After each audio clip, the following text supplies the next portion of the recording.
Je pense qu'il y a une idée à défendre, qui est celle que l'économie mondiale est atteinte par un cancer financier qui ronge et qui détruit tout. Je veux le dénoncer, je veux dénoncer ses responsables et dire que c'est le premier sujet politique, c'est celui qui devrait être en tête de toutes les préoccupations des candidats.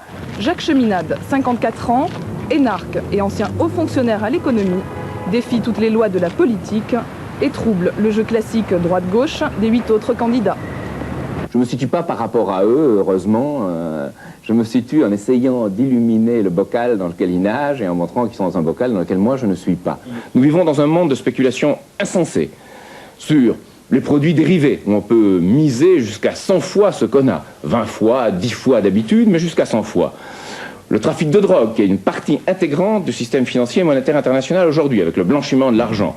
Et puis l'immobilier, comme on sait ici avec le Crédit Lyonnais. Tout cela forme une bulle financière qui s'enfle et qui détruit tout, et qui a pour contrepartie une idéologie dans le domaine culturel du court terme, de l'immédiat. Et c'est là qu'est la base d'une politique qui demande des hommes de caractère. Il faut que l'État reprenne en main ses instruments d'émission de monnaie et d'émission de crédit. Pour faire ce plan Marshall, pour avoir une politique de paix par le développement économique, il la faut pour le monde, il la faut pour l'Europe. Donc aujourd'hui, je pense qu'il faut se ressaisir, c'est ce que j'ai dit, et essayer, tenter de faire un débat sur ce qui est pour moi fondamental, c'est-à-dire ce cancer financier, cette machine à détruire qui est en place à une échelle du monde. L'expression d'extrême droite, c'est un cancer financier. Pardon ? Pas une connotation d'extrême droite. Oh, pas du tout. Pas du tout. Bien, moi, j'y arrive pas en tout cas.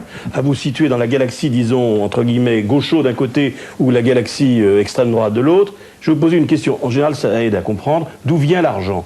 Comment avez-vous fait pour avancer l'argent dont vous avez besoin pour la campagne ? C'est pas une espèce d'association internationale un peu...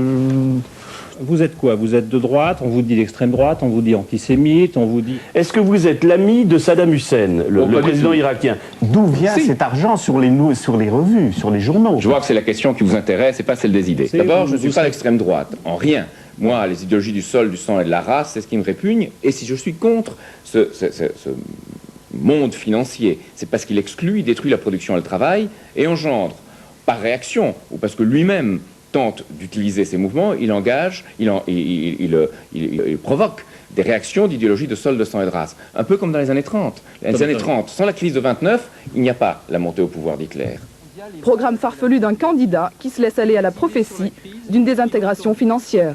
Je pense que les autres riront moins quand ils verront, peut-être cette fois, peut-être bientôt, en tout cas très vite, qu'une crise financière, qu'un krach financier international, une désintégration du système financier et monétaire se produira. J'aurais été celui qui l'a dit, et à ce moment-là, je pense qu'on me regardera d'une autre manière, avec une autorité certaine. 15 ans plus tôt, Jacques Cheminade avait quitté la haute fonction publique pour combattre l'oligarchie financière et changer le monde. Les gens du système pensaient qu'il était fou et qu'il n'arriverait à rien. Le 17 mars 1995, quand il débarque au Conseil constitutionnel avec le mandat de 500 maires pour mobiliser les Français contre la finance folle, pour les élites françaises, c'est la stupeur. Il s'agit dès lors d'empêcher à tout prix le peuple d'entendre son message.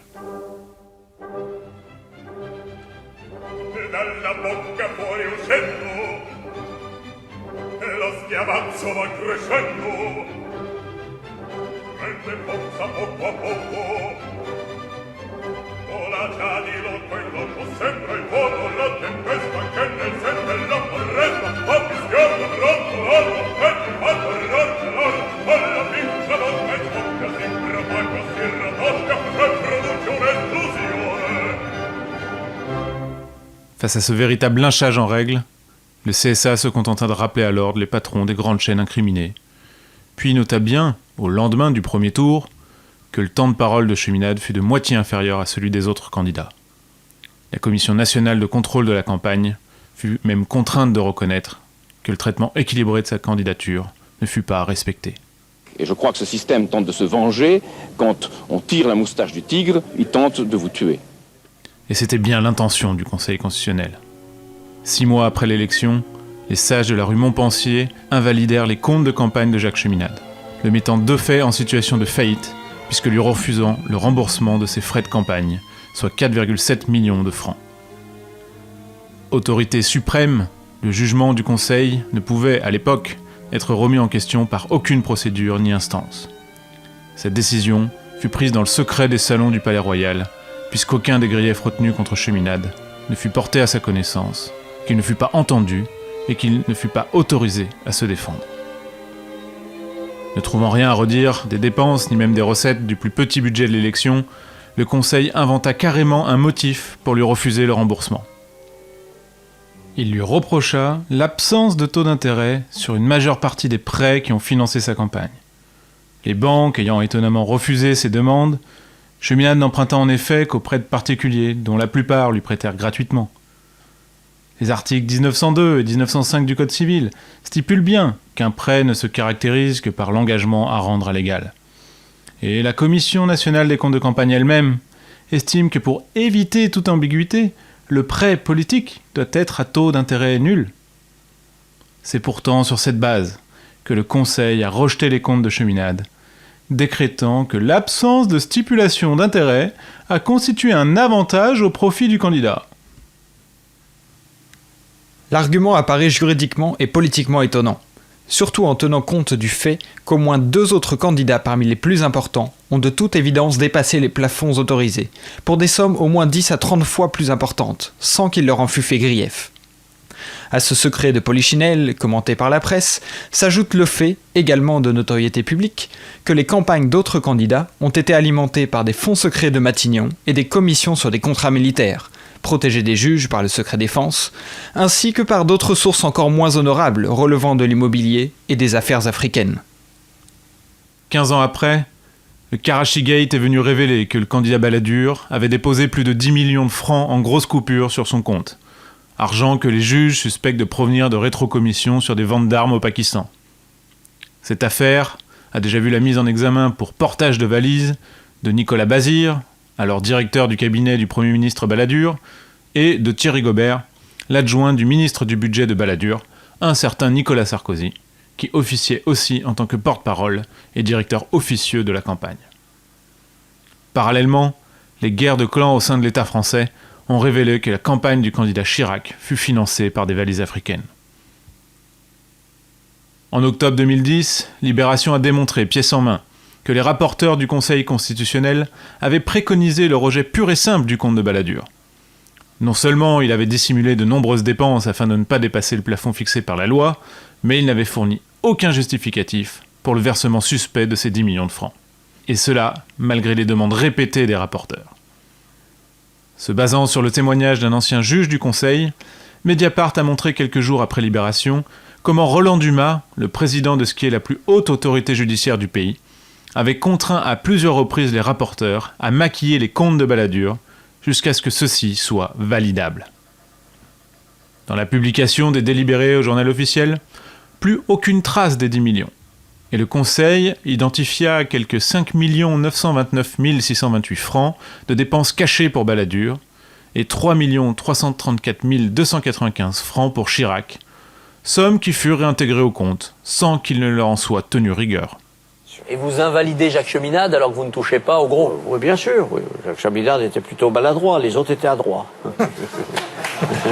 Des choses qui ont été rajoutées, d'autres choses qui ont été enlevées, et finalement, on a validé que si on avait annulé l'élection, que les 2 candidats n'auraient pas pu décemment se représenter.